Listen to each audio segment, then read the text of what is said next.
et bienvenue sur Indépendante et Authentique, le podcast pour booster ton état d'esprit et ton entreprise. Je suis Pêche et j'accompagne les entrepreneurs à garder un état d'esprit positif et à trouver des clients naturellement.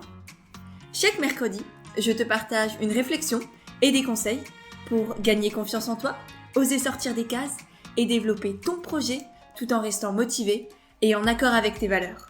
Et aujourd'hui, je t'embarque à la rencontre de Peggy, aussi connue sous le nom d'Endouceur, que j'ai découvert sur Instagram il y a un petit moment, durant une période où j'avais beaucoup de mal avec ma féminité et avec mon corps, et qui, sans trop le savoir je pense, m'a vraiment beaucoup aidée, notamment grâce à tous ces contenus sur le cycle féminin, sur le corps de la femme, sur les équilibres, les hormones, sur l'endométriose aussi.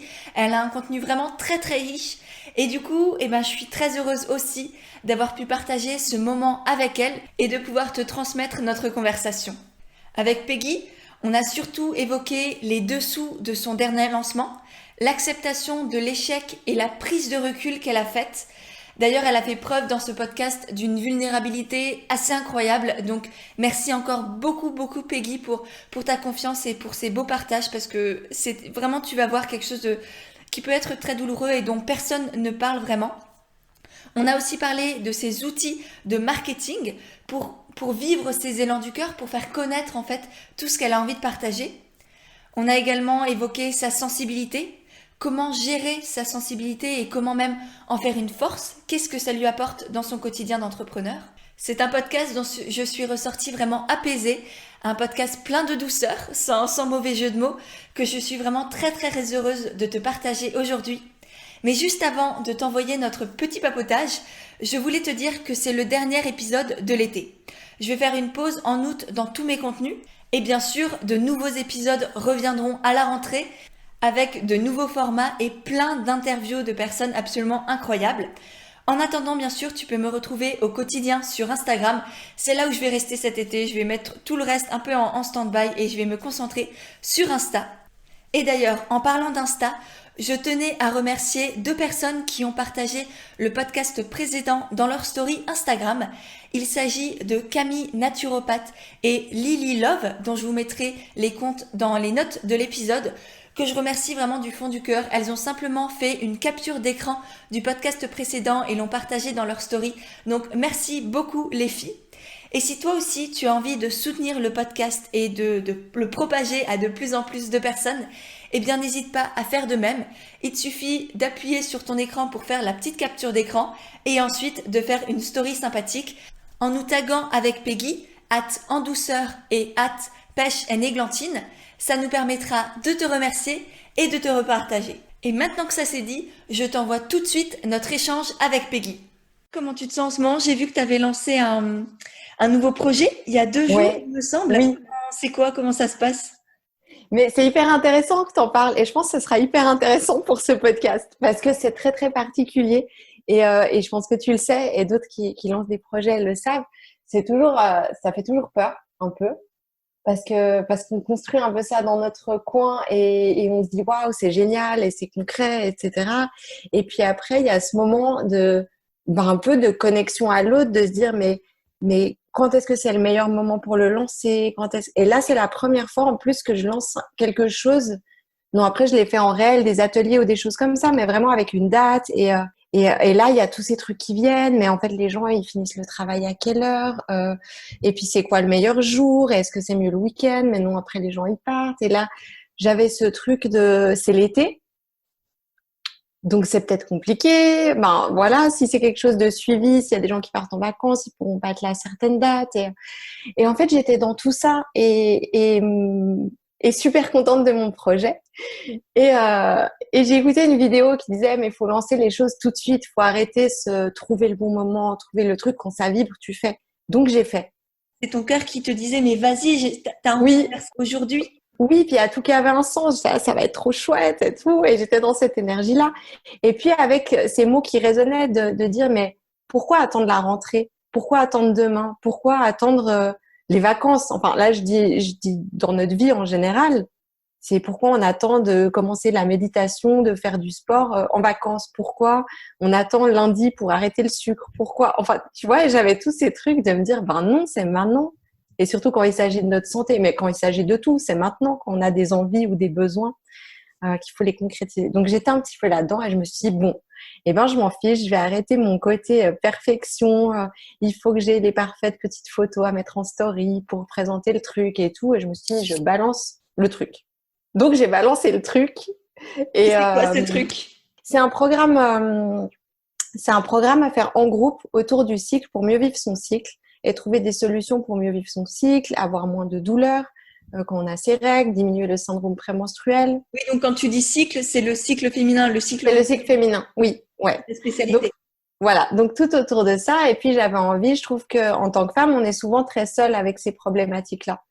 Et je me disais, ben c'est chouette de faire quelque chose en groupe où on se retrouve chaque semaine autour d'un thème pour explorer justement ces solutions, mais pour ne pas être que dans la tête et dans le concret, parce que pour moi, le cycle féminin, c'est aussi revenir à son corps, à son ventre et à ses émotions. Donc, c'était une partie webinaire, enfin, c'est une partie webinaire très concrète et pratique, suivie d'un moment qui est soit d'un cercle de discussion, un cercle de femmes ou un cours de yoga. Ok, et c'est sur une seule journée ou ça se passe comment au niveau? Mais en fait, alors moi, j'avais dans l'idée vraiment de créer quelque chose un petit peu qui se construit dans le temps, comme on a dans des retraites entre femmes, de se dire, ben, on apprend à se connaître. Donc, j'ai imaginé un programme sur 10 semaines et en fait, avec des rencontres hebdomadaires, une fois par semaine. Super. Et pourquoi avoir eu envie, du coup, pourquoi ton cœur il t'a guidé vers ce projet-là, alors que tu as déjà plein de choses de sortie autour du cycle menstruel?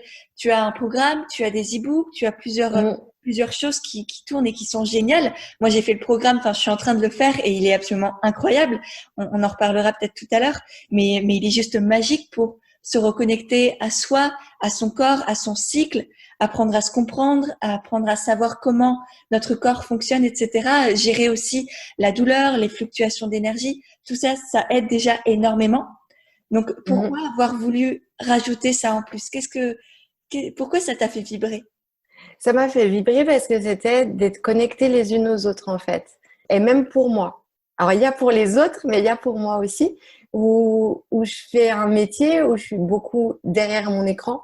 Je rencontre peu les gens. Et j'avais envie de ça. J'avais envie de rencontres. J'avais envie de connaître les personnes qui sont intéressées par ça, qui ont envie de faire un petit bout de chemin.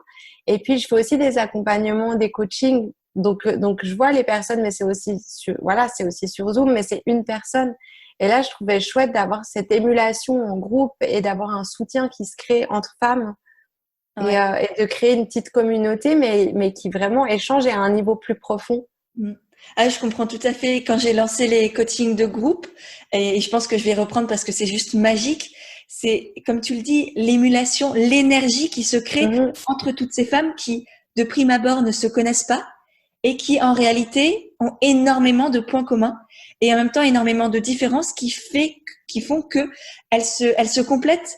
Elles ont toutes des choses magnifiques à s'apporter. Et moi, c'est drôle parce que dans le coaching de groupe, on a un groupe, on a effectivement des appels très fréquemment. Et en plus de ça, elles ont voulu se rassembler, notamment sur Instagram, sur d'autres plateformes, pour pouvoir échanger entre elles en plus.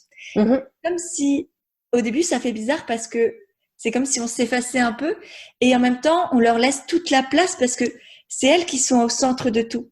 C'est pour elles qu'on fait ça.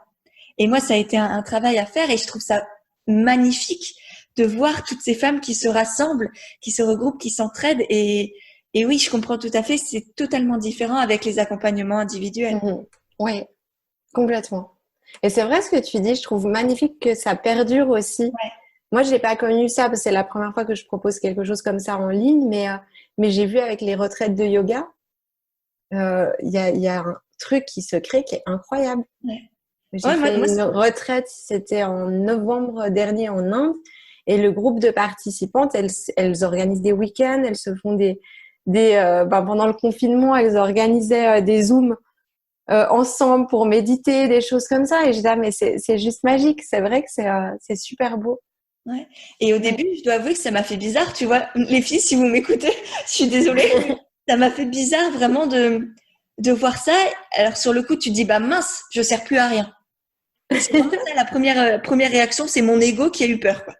Et en fait, tu te dis, mais non, c'est grâce à toi déjà qu'elles se sont rencontrées. Toi, tu leur apportes énormément d'autres choses parce que durant les séances, bah, c'est des séances de coaching. Donc, Oui. c'est moi qui les coach, on va dire. C'est moi qui les booste, qui résout leurs soucis, on échange sur plein de thématiques autour de leur projet d'entrepreneuriat. Et puis, elles ont construit ça en plus à côté. Mais c'est pas grave si je suis pas. Parce que c'est pour elles que je fais tout ça. Donc, c'est juste, ouais, continuer. C'est ça. Et effectivement, c'est mettre l'ego de côté et voir la magie de l'être humain qui se rencontre. Et du coup, tu faisais, si on reprend sur ce que tu disais, tu faisais aussi des retraites. Est-ce que c'est quelque chose que tu continues? Je vais continuer. Malheureusement, avec la situation actuelle, j'ai toutes les retraites de cette année qui ont été annulées. Et même, j'en avais prévu en septembre-octobre, ce qui, a priori, n'aurait pas dû poser souci, mais c'est le lieu que j'avais choisi, qui est fermé jusqu'à cet hiver. Donc ça s'est fait comme ça. Tout est annulé. Et puis là, j'atterris un peu, donc j'avais pas envie de tout relancer ça tout de suite. Oui, tu rentres de Bali, je pense qu'il faut aussi un temps pour se poser. Ouais. Exactement. Oui. Ouais. Et du coup, on va dire, c'est intéressant parce que là, on a un peu vu ton business model, on va dire, comment tu gagnes des sous. Donc là, on a parlé des programmes en ligne, c'est ça, mon cycle en équilibre. Tu as les e-books, tu as du coup ce nouveau, on va dire, cet accompagnement en groupe, tu as les accompagnements individuels et tu as les retraites en présentiel. Oui. Ok, super. Est-ce qu'on a oublié quelque chose ou est-ce qu'on a fait le tour? J'ai un autre programme qui est par rapport à l'endométriose, diminuer les douleurs de l'endométriose, et les symptômes de l'endométriose. Génial. Donc, tu as quand même énormément diversifié tes offres. Oui. Et ça, c'est quelque chose que tu as réfléchi ou est-ce que ça s'est fait petit à petit? Non, c'est pas réfléchi, c'est vraiment venu comme tu... Ouais, moi, je pense que c'est avec l'enthousiasme et de me dire, il y a une logique et j'aime créer. Donc, en fait, je crée un truc et après, je ressens un peu un vide. Et d'ailleurs, c'est drôle parce qu'on m'a dit, j'ai écrit un livre aussi et c'était suite au livre. Donc, c'est un livre par rapport à l'endométriose. En fait, après le livre, je me suis sentie hyper fatiguée, vidée et tout. Et j'ai eu ça aussi après mes programmes et j'en parlais à une amie qui a écrit un livre. Elle me dit, mais en fait, c'est comme accoucher d'un bébé. Elle me dit, donc tu fais ton petit, comment ça s'appelle? Je sais plus, ces 3 jours là, un petit peu dépression, tu vois, baby blues. Voilà. Genre, je me sens un peu vide et puis voilà, et il y a un changement. Et c'est vrai que, moi, après, quand je suis quelqu'un qui a un cerveau qui va à 1000 à l'heure, donc quand il y a de l'espace, et automatiquement il y a des nouvelles idées qui arrivent et puis je crée de nouveau. Après, je pense aussi que c'est quelque chose où je dois faire attention parce que comme tu dis, pour moi c'est pas réfléchi parce que ça vient avec le cœur et je me dis j'ai envie de proposer ça, je propose ça. Mais des fois c'est un peu trop et j'ai déjà beaucoup de choses et du coup si on parle vraiment en tant qu'entrepreneur, je travaille pas beaucoup la communication autour de ce que j'ai déjà créé. Je vais pas plus loin par rapport à ça. Et là, je commence à me dire, la vie, elle est en train de me montrer des signes. Et là, elle me montre un signe très clair que peut-être que je dois me concentrer aussi sur ce que j'ai déjà fait et aller plus en profondeur là-dedans. Et parce que comme tu le dis, avec recul, moi, quand je suis dedans, je crée et tout et je me mets à fond et j'ai un côté très perfectionniste, donc j'ai besoin d'aller vraiment au fond des choses que je propose et de tout explorer. Et je me rends compte que ce que j'ai créé, c'est très, très complet et que ça mérite peut-être un petit peu plus d'attention, en fait, de ma part. Et ce signe de la vie, alors je sais pas, est-ce que tu accepterais de nous dire qu'est-ce que c'est? Qu'est-ce qui te montre que c'est quoi ce signe? En fait, je pense que je l'accepte et c'est compliqué pour moi là depuis 2 jours, mais je pense que c'est bien d'en parler et surtout à des personnes qui ont envie de se lancer. C'est que moi, j'ai eu cet élan du cœur avec ce programme de groupe. Je me suis dit, c'est génial. Et en plus, je l'ai lancé, mais en me disant, on le commence très vite, donc la semaine prochaine. Et avec, tu vois, une offre promo de lancement, enfin, en me disant, waouh, les filles, elles vont être à fond. J'ai fait un live, des réactions hyper positives, etc. Et en fait, j'ai personne qui s'est inscrit. Et pour là, pour le moment. Et là, tu vois, tu as un petit truc où tu te dis, j'ai beaucoup de messages, justement, et c'était ces choses qui se construisaient dans ma tête, qui me disent oui, mais en fait, moi j'aimerais trop, mais c'est trop tôt l'heure parce que je finis le travail à 19h, donc j'ai pas le temps. Oui, mais enfin voilà, et tout ça. Et j'ai une semaine de vacances, c'est la première semaine, et je trouve dommage de louper la première séance, donc je ferai la prochaine fois. Et je reçois que des messages comme ça. Et du coup, je me questionne. Et quand je dis c'est un signe, c'est de me dire mais peut-être que qu'il faut que j'arrête de proposer trop, en fait. Voilà. Et je me pose un petit peu la question ou de le faire différemment. Et puis, c'est aussi être vulnérable et de se dire, en fait, je propose un truc, c'est enthousiasmant et de dire, peut-être qu'il y a des choses, je sais pas, hein, parce que ça fait 2 jours.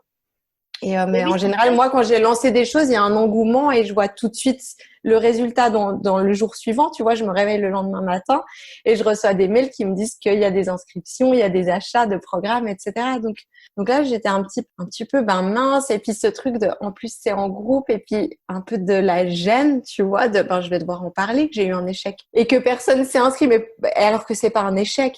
Non. Tu vois, avec recul, moi, j'ai fait ce processus de me dire, en même temps, ça m'apprend quelque chose et puis c'est ok, c'est pas très grave. Enfin, mais tu vois, c'est un petit peu ce truc de ça marche pas si bien que ça. Et ouais.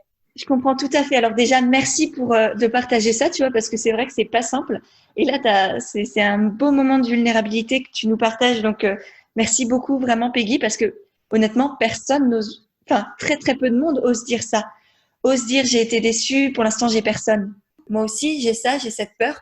Je pense que n'importe quel entrepreneur a cette peur de se dire ça va pas marcher, mais c'est pas parce que ça ne marche pas au moment où on le lance que ça ne va pas marcher sur la durée. Et c'est aussi ça qu'il faut comprendre et que moi, j'essaye d'inculquer aussi aux entrepreneurs que j'accompagne, c'est que tout prend du temps et les gens n'achètent pas un truc de but en blanc comme ça. Si on parle en termes marketing, un futur client, un prospect, ça doit se réchauffer, entre guillemets. Au début, il est froid, il sait pas que tu as quelque chose à proposer.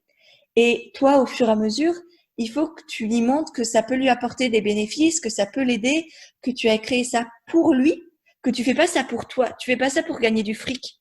Enfin, en partie parce que tu as besoin de vivre, bien sûr, mais c'est pas ça qui te fait te lever le matin. Il faut aussi prendre conscience que c'est pour eux que tu le fais et si eux n'en ressentent pas le besoin ou ne sont pas prêts pour ça, c'est pas grave. Et si en fin de compte, ils se sentent pas encore prêts, c'est pas de ta faute à toi.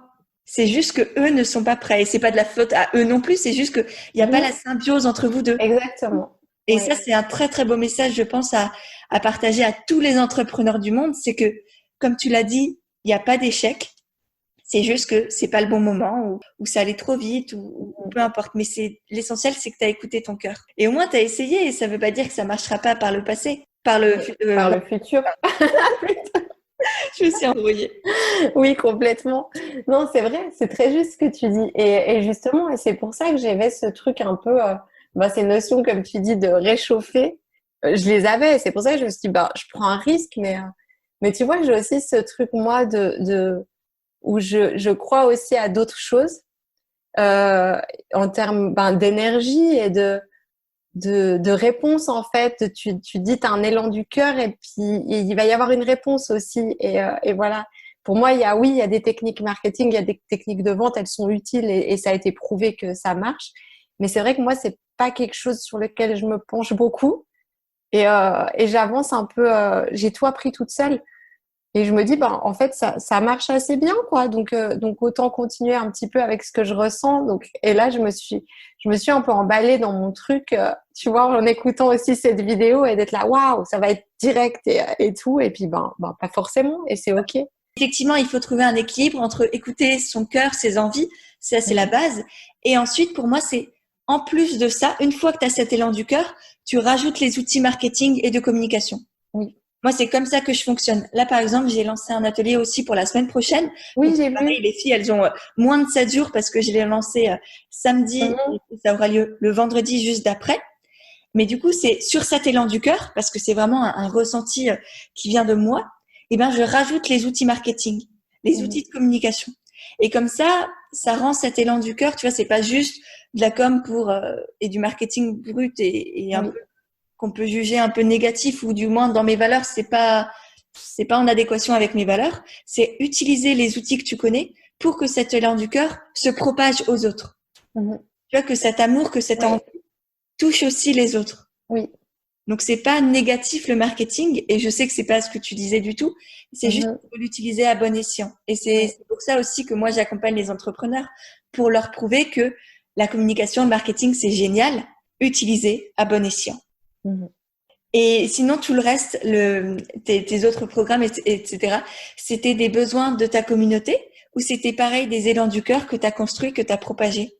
Il y avait un besoin de ma communauté clairement et il y avait un besoin aussi de ma part. Mon premier programme, j'ai eu un petit e-book avant, mais ça c'était plus un élan du cœur et de l'intérêt et de me dire, j'ai découvert un truc chouette et j'ai envie de le partager. Ça, c'était pour le e-book que j'ai sorti il y a 3 ans déjà maintenant.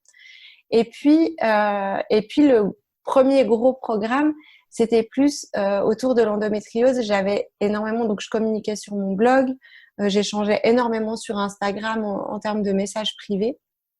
J'avais commencé aussi les coachings et je me disais, mais en fait, j'ai des informations partout. Dans des bouquins, j'ai des notes vocales, j'ai tellement, en fait, à droite, à gauche, que tout ça, il faut que je le rassemble.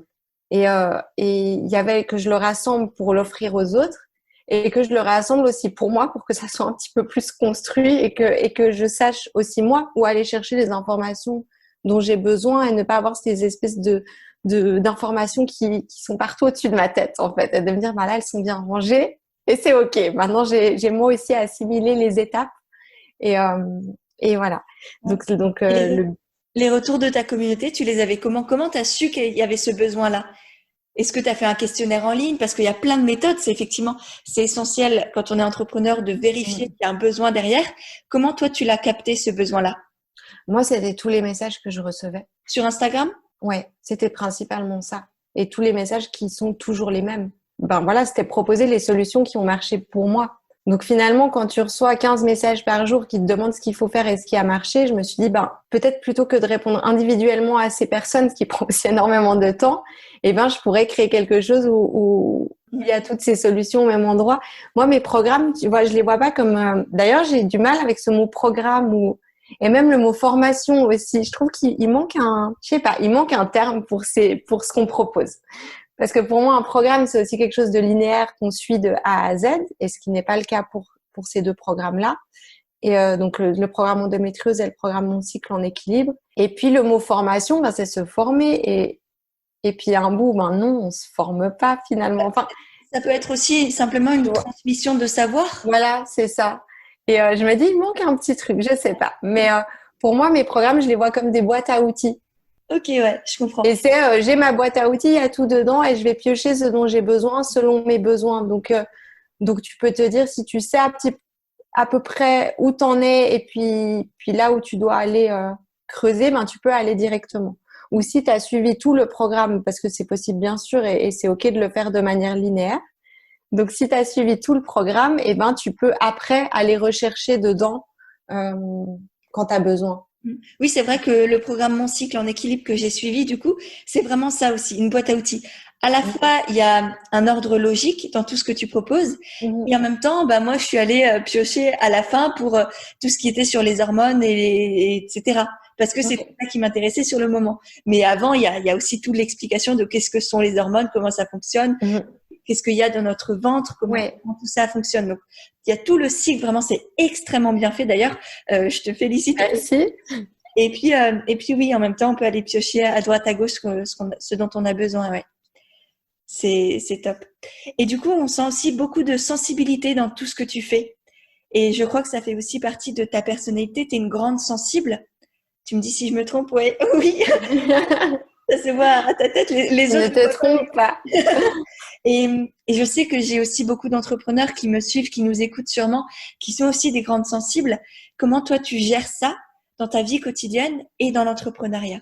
Je le gère plutôt bien. Je pense que ça nous amène à être plus fines aussi alors déjà dans ce qu'on propose, mais je pense aussi justement quand on disait le contact en fait avec nos clientes, nos potentielles clientes ou les personnes qui nous suivent. Je pense qu'être une grande sensible, c'est aussi être empathique et c'est avoir cette capacité de se mettre à la place de l'autre, donc d'arriver à déceler aussi les besoins de l'autre ou les attentes de l'autre. Est-ce que tu penses que c'est aussi pour ça que tu as cette belle communauté qui te suit, qui t'encourage, qui te soutient au quotidien?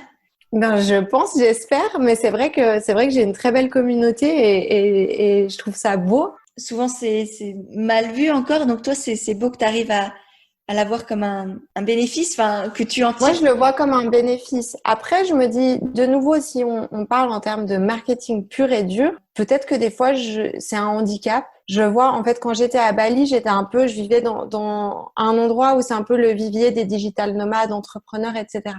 Donc, j'ai rencontré des personnes qui proposent aussi des choses en ligne, mais qui sont dans du pur marketing. Et moi, ça, c'est un truc où j'ai beaucoup de mal.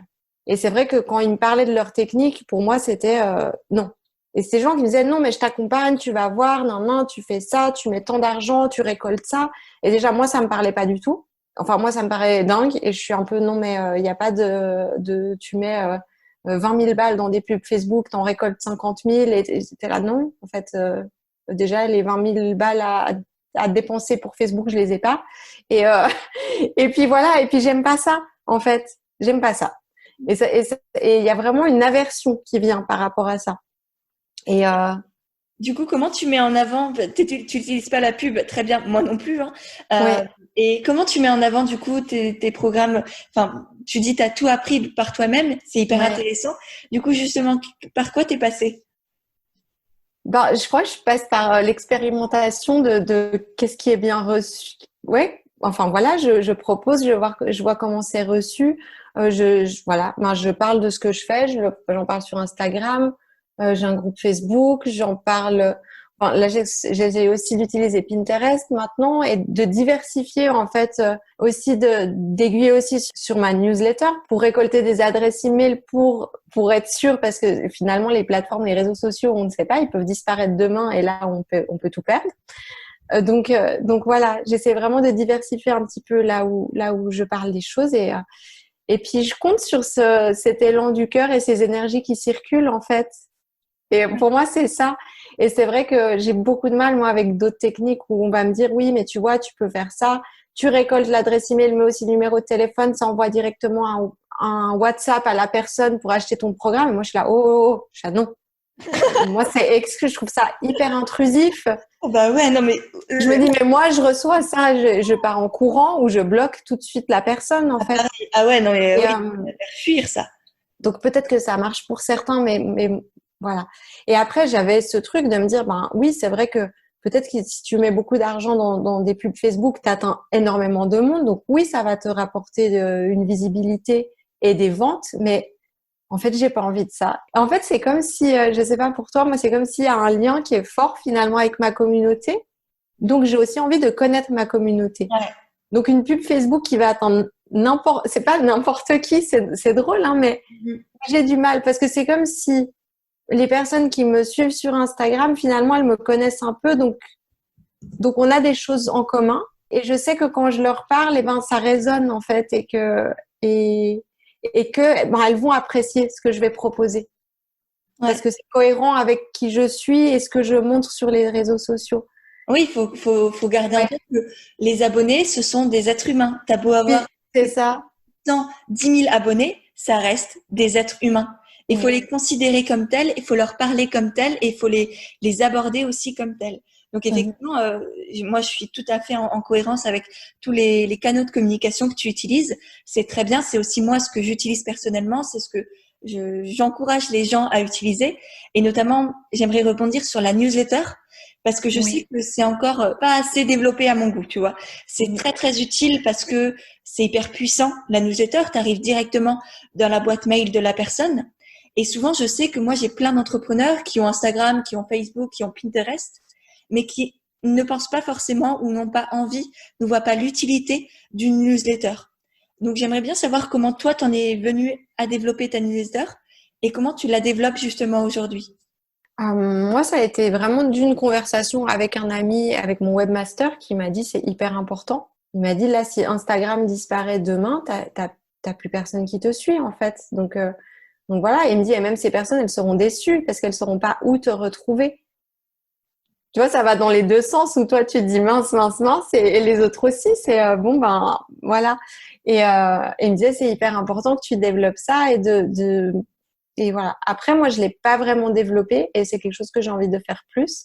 Je l'utilise principalement pour donner des nouvelles des choses que je crée ou des nouvelles choses qui arrivent. J'ai pas une newsletter qui arrive chaque semaine avec différentes choses. C'est pas des astuces. Voilà. C'est plus pour faire de la promotion du coup, ou du moins informer les personnes sur tes offres. Oui. Mais c'est vrai que j'ai envie de diversifier aussi un petit peu ça pour moi, il y a aussi un côté où, tu vois, tu peux suivre quelqu'un sur Instagram, tu vas voir quand tu veux, quand ça t'intéresse, ou les posts arrivent devant tes yeux. Mais je me dis, en fait, les personnes qui vont s'inscrire à la newsletter, elles s'engagent. Et je me dis, j'ai aussi envie de donner un petit truc en plus à ces personnes qui font un pas de plus.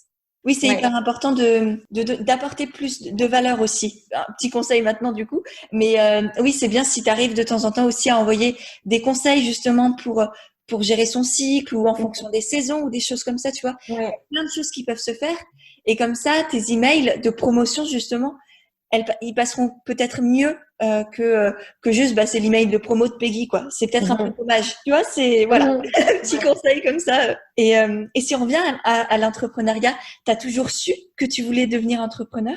Oh, pas du tout, mais pas du tout. Alors moi, j'étais pas du tout là-dedans. Après, je vais te raconter un truc drôle, mais j'ai fait une formation dans le commerce à la base et j'ai travaillé une année et j'ai détesté. J'ai travaillé dans une banque et dans l'hôtellerie. J'ai déjà eu 3 jobs en une année. J'ai changé. J'étais non mais j'arrive pas à être derrière un bureau. Ça va pas. Et en fait, je me suis dirigée ensuite vers toute autre chose où j'ai fait une formation d'éducatrice sociale. Comment t'es tombée dedans du coup?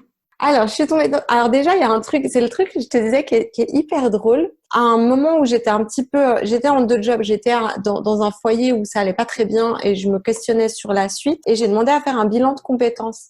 Et dans ce bilan de compétences, je l'ai retrouvé récemment et j'ai beaucoup ri parce qu'en fait, ça décrit ce que je fais maintenant. Et j'ai trouvé ça incroyable parce que c'était un peu décousu ce bilan de compétences. J'ai un peu, ouais. Il y avait journaliste qui est ressorti. Et finalement, on propose du contenu, donc c'est drôle, on crée des articles, etc. Donc je trouvais ça drôle, j'étais journaliste, un truc en lien avec la santé, avec la nature, avec la famille. Et je me suis dit, mais c'est hyper drôle en fait. Parce qu'il y a tout qui est lié. Se recoupe. Et ouais, mais vraiment, l'importance du travail social, de travailler avec des gens, d'être en connexion avec les gens, ce côté journaliste, études, recherche, et puis le côté santé, nature, famille qui ressortait. Donc, c'était rigolo de voir que finalement, en fait, la réponse, elle était là. C'était quand t'es pas du tout dans ce domaine-là et qu'on te dit, tu peux soit être journaliste, puis t'es là, mais je comprends pas trop tous ces trucs-là et faire le lien. Comme si tu avais repris tous ces éléments et que tu avais créé ton propre métier, en fait. Exactement. Donc voilà. Mais sans le savoir, tu vois, et en retombant dessus, c'était drôle. Et en fait, j'ai changé parce que mon travail, il était énergivore, vraiment. Tu vois, t'apportes quelque chose aux gens, mais c'est complètement différent. Là, maintenant, mes clientes, elles viennent vers moi. Elles ont envie de changer. Quand tu travailles dans un foyer de la DAS, les parents, ils n'ont pas envie de venir vers toi. Et après, tu travailles avec les familles, mais on leur demande de changer, mais ils n'ont pas envie de changer. Donc, en fait, tu te bats au quotidien contre rien. Enfin, c'est hyper compliqué, ça prend du temps, de l'énergie. Et puis, avec un côté aussi d'horaire hyper intense et qui, moi, me convenait plus parce que j'ai été atteinte d'endométriose. J'ai quand même un parcours médical qui est intense et j'étais de plus en plus fatiguée et je me rendais compte que ça allait pas, ça allait vraiment plus. Et j'ai pris une année sabbatique pour souffler, en fait. Là, j'avais déjà le blog, mais je le faisais vraiment par plaisir à côté de mon travail. Et puis aussi, à la base, c'était pour accompagner un petit peu mon chemin avec l'endométriose et j'adore écrire, donc c'était garder une trace écrite de mon parcours. Et j'ai pris cette année sabbatique et c'est assez drôle parce que je suis partie en Thaïlande, mon seul objectif, c'était de me former pour être prof de yoga. J'aurais pu rencontrer que des yogis hippies qui jouent de la guitare sur la plage et qui ont envie de se délester de tout. Mais en fait, j'ai rencontré que des entrepreneurs. Il y a une espèce d'émulation entre nous, on est devenus amis, mais c'était aussi j'ai adoré cette énergie où on se soutient, on est là, mais en fait, c'est génial ce que tu as à proposer au monde, vas-y. Et ça a été un petit peu le début de cette aventure-là, qui avance avec le cœur, l'énergie de ce qu'elle propose.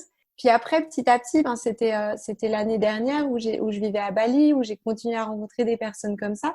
Mais après, à rencontrer, tout d'un coup, ça a un petit peu viré.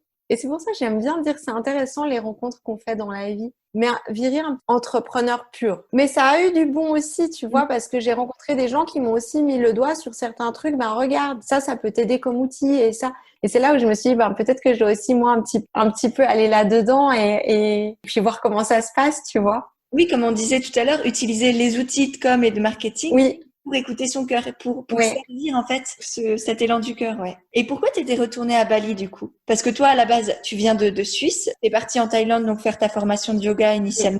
Oui. Et l'année dernière, tu es retournée à Bali. Pourquoi cette vie de digital nomade? Alors, tu vois, la première fois quand j'ai pris mon année sabbatique, je l'ai prolongée. Donc, je suis restée 15 mois en Asie. J'ai fait d'autres petits voyages. Je suis allée à Hawaï. J'ai vécu 6 mois à Bali déjà l'année d'avant. Et pour moi, il y avait déjà une évidence un petit peu de me poser à Bali. Et après, il y a eu un enchaînement de choses qui sont propres à cet endroit, hein, de gros tremblements de terre, de problèmes avec l'immigration qui font que je peux plus enseigner le yoga là-bas. Donc, plein de choses qui m'ont fait partir. Et puis, je suis revenue en Suisse en me disant, j'ai envie de me poser, de nouveau avec la même envie que j'ai eue là maintenant en revenant il y a quelques semaines. J'ai envie de rencontrer les gens maintenant, en fait. Je suis toujours derrière mon écran, j'ai envie de proposer des ateliers, des choses. Donc, c'est ce que j'ai fait en rentrant. Je me suis rendu compte qu'en Suisse, ça marchait pas super bien, mais qu'à Paris, oui. Mmh. Donc, je me suis dit, peut-être je vais tester Paris, en fait. Donc, j'ai vécu 2 mois à Paris. Ça a été une catastrophe pour moi. C'est vraiment, là, je me suis rendu compte que les grandes villes, c'est pas pour moi. Et que j'étais malheureuse comme tout. Après, j'ai quand même un fond optimiste, donc j'étais pas que malheureuse, mais vraiment pour moi, c'est pas possible. Et il y a l'hiver qui arrivait et j'avais prévu de toute manière de retourner à Bali ou au soleil un petit bout. Et je me suis dit non mais je cherche pas d'appartement maintenant, on verra après. Et moi je suis très comme ça. En une soirée j'ai pris mon billet d'avion. La semaine d'après je partais à Bali et j'y suis restée 9 mois. Je viens de revenir, mais avec le projet d'y retourner aussi. Je crois que ma vie là elle se construit entre ici et Bali. Je suis heureuse comme ça et que l'un et l'autre me manquent au bout d'un moment. D'accord, super. Et une journée avec toi dans ta vie d'entrepreneur, ça donne quoi? Est-ce que tu as une journée type ou une petite routine ou des choses qui te font du bien et qui te motivent? En étant ancrée, moi je prends le temps de démarrer. Le travail, je le commence assez tard. C'est de nouveau dans cette recherche d'équilibre et puis le fait d'avoir été malade, d'avoir eu des soucis de santé, de savoir ce qui me fait du bien et là où je dois pas aller, d'être justement dans ce truc je travaille et j'oublie mon corps et je m'oublie. Donc c'est vrai que moi je commence ma journée en méditant. Après je prends du temps, c'est selon mes envies, hein. C'est soit je fais un peu de yoga mais c'est vraiment doux et c'est en m'écoutant pour mon petit déj. Vraiment, je prends le temps avec moi et vraiment soit en mettant de la musique, soit dans le silence, mais vraiment le temps de démarrer. En général, je ne prends pas mon téléphone pendant la première heure parce que j'ai remarqué que ça change complètement mon état d'esprit par rapport à j'ouvre mes mails, voilà, tu vois, on prend l'exemple qu'on a pris, oh mince, il y a personne qui s'est inscrit, non, tu te mets déjà dans cette énergie-là pour ta journée et c'est pas cool, quoi. Ah, je suis d'accord. Là, ce matin, j'ai ouvert Ouais, mon mail, puis j'avais pas encore pris mon petit déj, c'était sur la TVA, j'étais là, ça m'a voilà. refroidi. Oui, oui, Sachant qu'en plus, on est dimanche, on enregistre là si tu nous écoutes, on est dimanche là actuellement. oui. Pour un dimanche matin, c'était, C'est vrai, tu vois, et je trouve que ça donne un peu la note de ta journée, alors que non, oui, c'est des choses importantes, mais c'est pas si important que ça. Et moi, j'aime bien revenir à moi. Donc c'est ça. Ensuite, je prends un moment pour répondre aux messages, aux mails, et puis après, je travaille. super, super. On arrive à la fin de l'épisode. J'ai quelques rapides questions pour toi. Est-ce que Oui. déjà tu as une citation que tu apprécies ou un mantra ou quelque chose? J'ai une phrase que je dis très souvent, qui vient de moi en fait, où je dis en fait le seul risque qu'on prend, c'est de s'aimer un peu plus. Ah, c'est beau, j'aime beaucoup. Merci beaucoup. Ouais. Chouette. Et dernière petite question, quelle femme inspirante et indépendante t'inspire justement au quotidien? J'ai une femme qui m'inspire énormément et là j'en ai une en français parce que l'autre c'est en anglais. C'est pas grave, disons deux, sinon. Du coup, je t'en dis 2. En Allez. fait, moi, j'ai une femme qui m'inspire énormément, qui s'appelle Amelia Wallan, qui vit à Bali à moitié aussi. C'est une entrepreneure, mais elle mêle, et moi, c'est quelque chose, on n'en a pas parlé, mais moi, c'est quelque chose qui me touche, c'est que pour moi, j'ai envie de contribuer à plus. Et je le fais pour moi, bien sûr, comme tu disais, on doit vivre, mais je redistribue une partie de mes revenus à des causes qui sont importantes pour moi. Et ça, c'est vraiment quelque chose qui me touche. Et cette femme, elle a la vie finalement que j'ai aussi maintenant, mais que j'ai envie d'avoir. Mais cette vie de voyage aussi et de liberté. Et puis, en fait, elle redistribue énormément de ses revenus à des causes qui sont les mêmes que celles qui me tiennent à cœur. Et ça, c'est intéressant aussi en tant qu'entrepreneur. J'ai eu ce déclic. En fait, moi, j'ai commencé à augmenter mes ventes dès le moment où j'ai eu ce déclic-là. À la base, je me disais, dans mes visualisations, j'ai envie un jour de gagner beaucoup d'argent pour pouvoir redistribuer. Et il y a un moment, c'est arrivé au début du confinement où j'étais à Bali et que les gens commençaient à avoir faim, il y a plus de touristes, c'est compliqué. Et j'ai eu ce truc de, mais c'est pas possible, qu'est-ce que je peux faire? Et il y a des associations qui commençaient à se créer. Et tout d'un coup, je me suis dit, mais en fait, pourquoi j'attends? Et pourquoi je donnerais pas une partie de la vente de mes programmes directement maintenant? Et dès le moment où j'ai eu ce déclic et que j'ai commencé à faire ça, mes programmes ont commencé à beaucoup mieux se vendre. Donc j'ai trouvé ça génial, en fait. Je me suis dit, ben voilà, là, la réponse, elle est directe, que c'est juste. Et voilà. Et elle va plus loin, mais elle gagne énormément. Mais elle propose même, tu vois, à ses abonnés elle va faire une story en disant, ben voilà, j'aimerais là le prochain quart d'heure moi un message avec votre rêve et je réaliserai le rêve de quelqu'un. Et je trouve ça génial. Enfin, moi, j'adore ça. Elle dit, s'il y a un truc qui me touche en plein cœur, et ben, je t'aide à le réaliser. En fait, je la trouve géniale pour ça, tu vois. Là, tu me donneras son nom et je mettrai tout dans les notes de l'épisode et dans l'article de blog relié aussi à cet épisode. Mais je mettrai là le nom de cette personne-là. Et la deuxième, du coup, c'était? La deuxième à laquelle je pense, je l'ai rencontrée à Bali, c'est Émilie Blanc. Elle a commencé il y a quelques années la photographie, mais c'était un petit peu pour elle. Et à la base, elle était youtubeuse voyage. Et, oui, moi, je l'ai connue comme ça, oui. Elle me disait, mais en fait, j'aime tellement la photo et je crois que j'ai envie de me rediriger là-dedans. Et elle a commencé, en fait, ça a marché tout de suite pour elle. Et voilà. Et je trouve que c'est quelqu'un qui, je pense que ce qui serait chouette sur ton podcast. Ah bah chouette. Et je note et j'enverrai un petit email à Émilie. Oui. Ouais. Génial. Super, super. Et merci beaucoup, beaucoup Peggy pour ce beau moment. Comme dit, je mettrai le lien de tes réseaux sociaux, de tes programmes, du programme Mon cycle en équilibre, du programme sur l'endométriose, d'absolument tout dans les notes de l'épisode. Comme ça, les gens pourront voir tout ça. Et puis moi, je te remercie vraiment, comme dit, du fond du cœur et je te dis à très bientôt. Moi aussi, je te remercie. À bientôt. Et voilà, c'est de nouveau moi. J'espère vraiment que cette discussion avec Peggy t'a plu. Si c'est le cas, n'hésite pas à le faire savoir en nous taguant sur Instagram @endouceur et @pêche-et-néglantine. Tu trouveras tous les liens de ce dont on a parlé dans l'article de blog associé au podcast qui est dans les notes de l'épisode.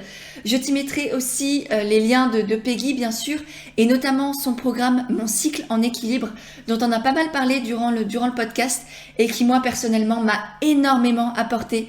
J'ai appris et découvert des choses sur mon corps, sur ma féminité, sur les hormones, sur mes variations d'énergie que je ne connaissais pas du tout. Et je suis certaine que ça peut aussi énormément t'apporter. Donc je te mettrai le lien et n'hésite pas à y jeter un œil. C'est même une grande recommandation que j'ai pour toi. Sur ce, je vais te souhaiter un bel été. Et en attendant septembre et le retour du podcast, n'hésite pas à jeter un œil aux anciens épisodes parce que je suis quasiment certaine que tu pourras y trouver des petites pépites qui vont beaucoup t'aider et te faire avoir de belles réflexions pour cet été. Et sur ce, je te dis à dans quelques semaines pour un nouvel épisode d'Indépendante et Authentique.